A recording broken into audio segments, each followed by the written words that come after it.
नमस्ते फ्रेंड्स, आइए आज हम फिर चर्चा करते हैं हमारा chapter number 14 three dimensional geometry 3D जिसको अपन शॉर्ट में बोलते हैं, उस चैप्टर की हम बात कर रहे हैं। स्टूडेंट्स, हमने 14.1 कर लिया था। आज हम 14.2 में एंटर होने से पहले कुछ प्रॉपर्टीज, कुछ सूत्र, कुछ फॉर्मूले हम पढ़ेंगे। आज हम सबसे पहले पढ़ेंगे कि अंतरिक्ष में स्थित रेखा का समीकरण कैसे ज्ञात करते हैं। आइए देखते हैं हम।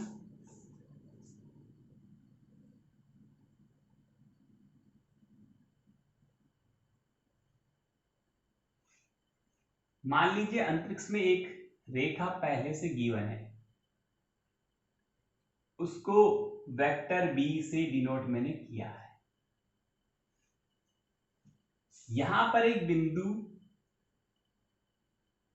ए से एक रेखा गुजर रही है, उस ए का मूल बिंदु ओ के सापेक्ष स्थिति सदिश है, वो वेक्टर ए है।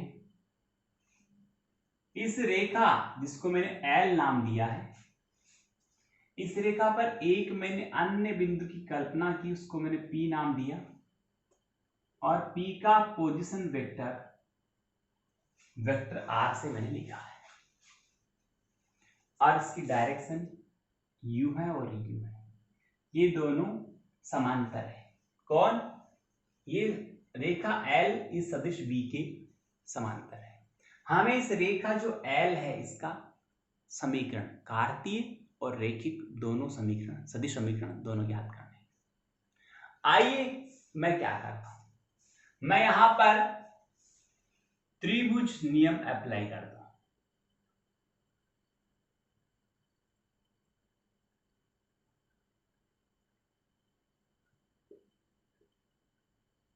और त्रिभुज नियम किस पे लगाऊंगा? मैं त्रिभुज नियम में लगाऊंगा इधर ओ ए पी पर। ओ ए पी पर हम क्या लगाएंगे? त्रिभुज नियम लगाएंगे। तो क्या आएगा? एपी सदिश बराबर ओपी सदिश माइनस ओए सदिश। ओपी वेक्टर आर से डिनोट है और ये वेक्टर ए से डिनोट है। ये हुआ एपी। जब ये पूरी लाइन एल इस सदिश बी के समांतर है, तो ये सदिश एपी बना, वो भी तो इस बी के समांतर होगा ना। यदि कोई लाइन इसके समांतर है, तो इस लाइन का प्रत्येक भाग, प्रत्येक टुकड़ा इस सदिश के समांतर होगा। तो हम क्या कहेंगे कि जो ए बी है वो समांतर है किसके? बी की। यानी सदिश जो ए पी आया वो समांतर है सदिश बी के। और दो सदिश जब समांतर होते हैं तो वे एक दूसरे के लैम्बडा गुणनफल में विद्यमान होते हैं। जब दो सदिश समांतर होते हैं तो वे एक दूसरे के लैम्बडा गुणनफल में विद्यमान होते हैं। अब आगे देखें, लैम्बडा गुणनफल की बात कर रहे हैं हम। तो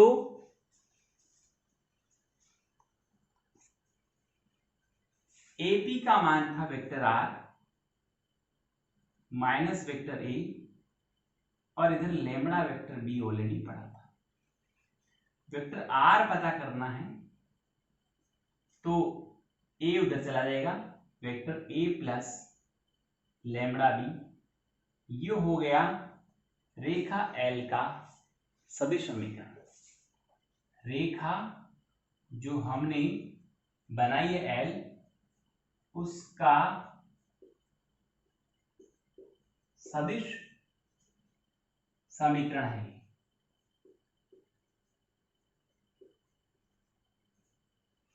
ओके, रेखा एल का सदिश समीकरण। इसको कार्तीय में यदि बदलना है, ये सदिश है, इसका यदि कार्तीय बनाना है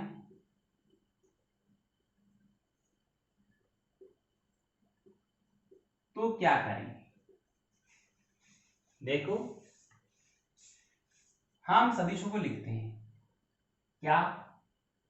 कि इनको हम घटक के रूप में लिखें तो वेक्टर आर को हम लिख दें एक्स आई कैप प्लस वाई जे कैप प्लस जेड के आया समझ में। और जो हमारा वेक्टर ए है वो है x1 I cap y1 J K plus z1 के कैप, और जो वेक्टर बी है उसको ए आई कैप बी जे कैप और सी के कैप से लिखता हूं। तो देखिए जरा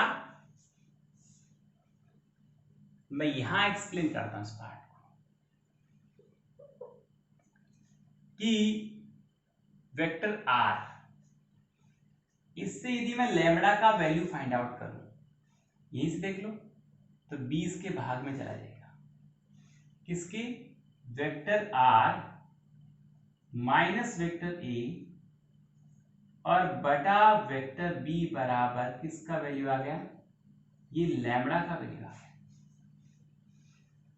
अब मैं इस लैम्बडा के वैल्यू इस पार्ट में वेक्टर ए बी और आर के घटकीय फॉर्म लिखता हूं, तो ये आता है स्टूडेंट्स हमारे पास कि वेक्टर आर हो गया ये और ये वाला, और ए हो गए घटेंगे तो x माइनस x1 आई के plus y minus y1 J K plus z minus z1 के ऊपर बनेगा x minus x1 I cap plus y minus y1 J K plus z minus z1 के बटे में क्या पड़ा है, बटे में पड़ा है वेक्टर बी ए आई के plus B J K plus सी के कैप, ये भाग में है ना, इसके लेमड़ा का वैल्यू निकाले। तो लेमड़ा एक स्थिर वैल्यू है समांतर होने के लिए, तो लेमड़ा एक स्थिर वैल्यू है, इसे हम सी के कैप लिखेंगे। तो लेमड़ा का वैल्यू जो आएगा वो एक कांस्टेंट वैल्यू आ रही है, तो उसको हम लिखेंगे lambda is equal X minus X one upon A is equal Y minus Y one upon B is equal Z minus Z one upon C. ये हो गया एक रेखा का कार्तीय समीकरण। स्टूडेंट्स इस कार्तीय समीकरण में क्या होता है कि ए बी सी तो उस सदिश के दिक् अनुपात होते हैं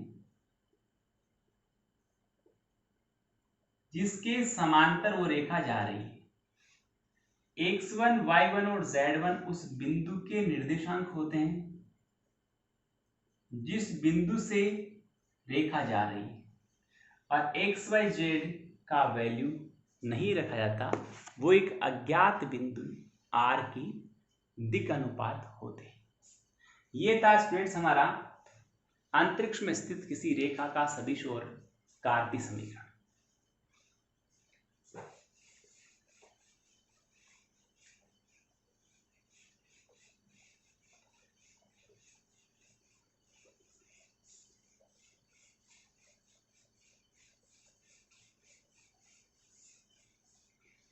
स्टूडेंट्स देखिए आगे हम यदि बात करें कि दो बिंदुओं को मिलाने वाली रेखा का सदिश और कार्तीय समीकरण कैसे ज्ञात होता है, वही बात करूं मैं 3D में।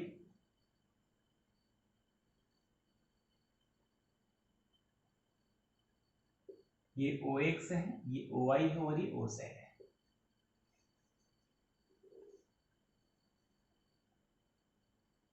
दो बिंदु लेता हूं इसके ऊपर,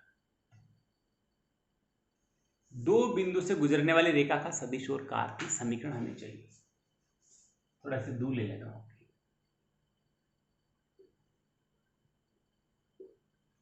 इस ए का पोजीशन वेक्टर वेक्टर ए है, बी का पोजीशन वेक्टर वेक्टर बी है, और इस पे एक अन्य बिंदु की मैं कल्पना करता हूं, उसका पोजीशन वेक्टर आर है। हम देखें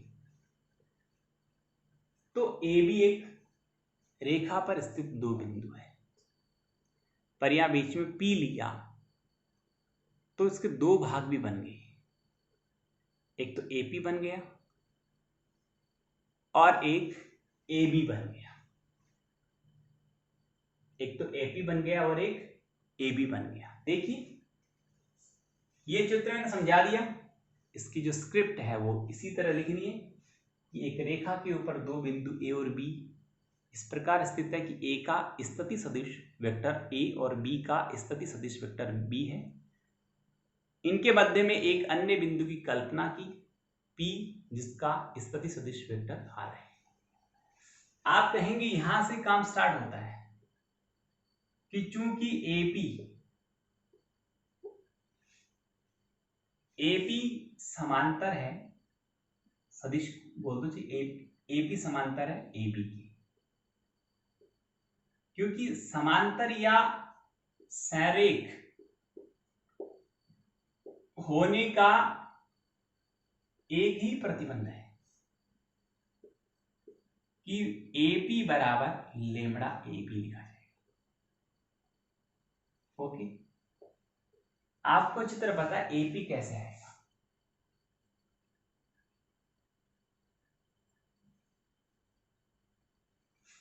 त्रिभुज का नियम लगेगा, ओ ए पी में ओपी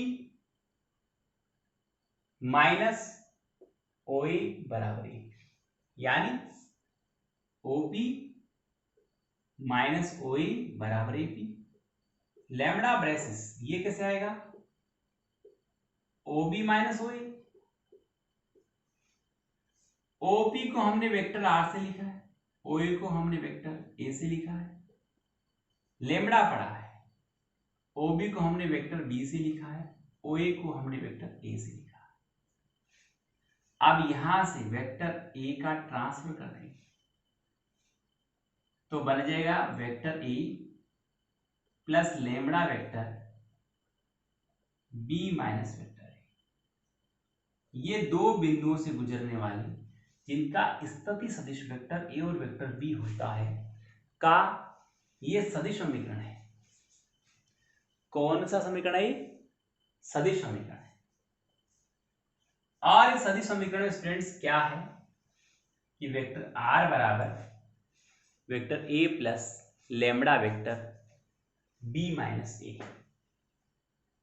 अब हम स्टूडेंट्स यहां पर इसका कार्तीय समीकरण यदि ज्ञात करना चाहते हैं तो मैं ये लिखता हूं कि मान लिया कि जो बिंदु P है वो उसके निर्देशांक x, y और z है। A के x1, y1 और z1 है, B के x2, y2 और z2।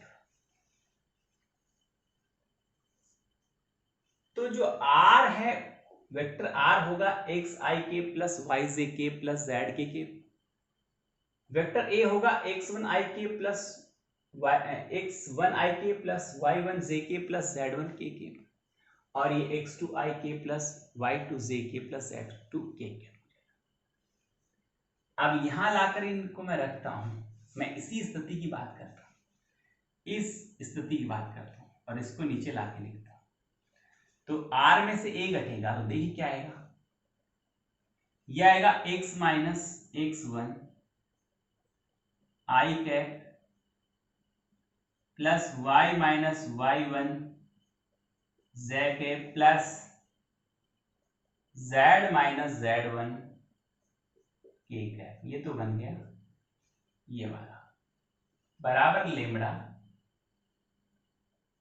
जो हमारा b माइनस ए, b कौन है x2 y2 z2, a क्या x1 y1 z1। जब b माइनस ए आएगा तो x2 minus x1 I cap plus y2 minus y1 J K plus z2 minus z1 के कैप आ गया। ये दो सदिश अपने आप में, लेफ्ट वाला और राइट वाला, ये बराबर तभी होते हैं जब i j k के गुणांक समान होते हैं। इसका i का गुणांक है लेमड़ा x2 माइनस x1, इसका i का गुणांक है x2 माइनस x1, यानी x1 माइनस x माइनस जो x1 है वो लेमड़ा x2 माइनस x1 के बराबर होगा। और यहां से मैं जब लेमड़ा की वैल्यू फाइंड आउट करता हूं तो वो मुझे प्राप्त होती x माइनस x1 बटा x2 माइनस x1। इसी प्रकार y2 माइनस y1 लेमड़ा साथ आएगा, lambda y2 minus y1 y minus y1 के बराबर होगा। तो यहां पर जो लेमड़ा की वैल्यू आएगी वो आएगी y माइनस y1 बटे y2 माइनस y1, और थर्ड में लेमड़ा की वैल्यू आएगी वो z माइनस z1 बटे z2 माइनस z1। और लेमड़ा ये हो या ये हो या ये हो, इससे निकालो इससे निकालो या इससे निकालो, तीनों से आ तो लेमड़ा ही रहा, तो लेमड़ा हर स्थिति में समान है। अतः हम इसका कार्तीय समीकरण लिख देंगे कि x minus x1 by x2 minus x1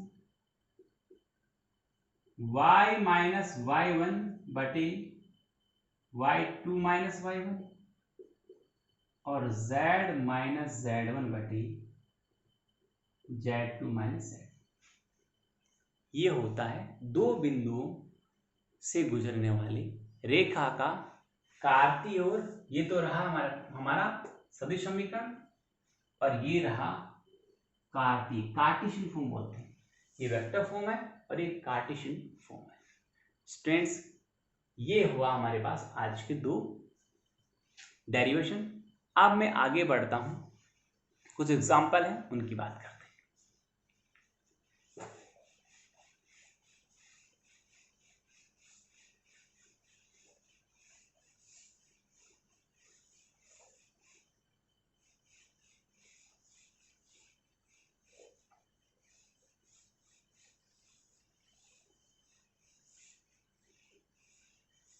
आइए मेरे पास, मैं पहले लिख देता हूं कि सवाल को पढ़कर आपको पता लगाना कि दो बिंदु वाला है या फिर मैंने फर्स्ट में बताया था कि कोई रेखा किसी दिए गए सदिश के समांतर होता। सवाल पढ़ता हूं पहले। बिंदु 5,2,-4 से जाने वाली और सदिश 3i plus 2j plus minus 8k के समांतर रेखा का सदिश और कार्तीय समीकरण ज्ञात करना है। यानी हमें बिंदु दिया हुआ है, बिंदु है हमारे पास में 5, 2, -4,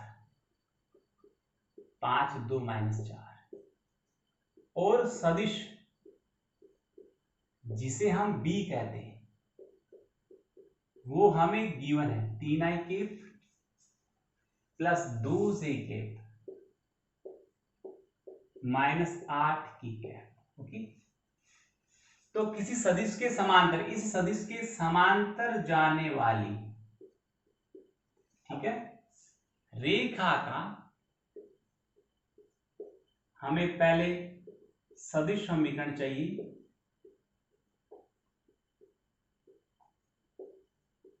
और वो है, फॉर्मूला उसका ये होता है vector r is equal vector a, यानी जो पॉइंट दिया गया वो a है और लेमड़ा b से लिखा जाता है। तो वेक्टर r बराबर a का पोजीशन वेक्टर बन जाएगा 5i plus 2j minus 4k, 5i plus 2j minus 4k plus lambda और b हमें गिवन है 3i plus 2j minus 8k। ये इसका वेक्टर इक्वेशन हो गया। अब इसी का हमें यदि कार्तीय चाहिए, कार्टेशियन फॉर्म चाहिए, तो हम लिखेंगे स्टूडेंट्स एक बिंदु से गुजरने वाली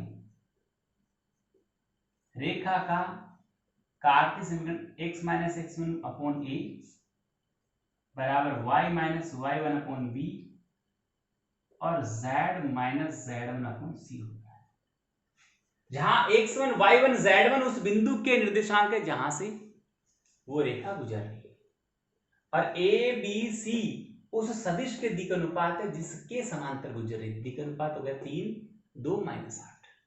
वैल्यू रखता हूं, x माइनस x1 है, y1 है, z1 है, 5, ए आया हमारे पास 3 बराबर y माइनस y1 है 2 और b है हमारे पास 2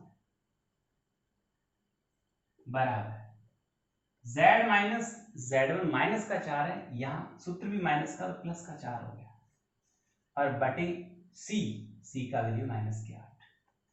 ये हो गया हमारा कार्तीय समीकरण और ये हो गया हमारा सदिश समीकरण।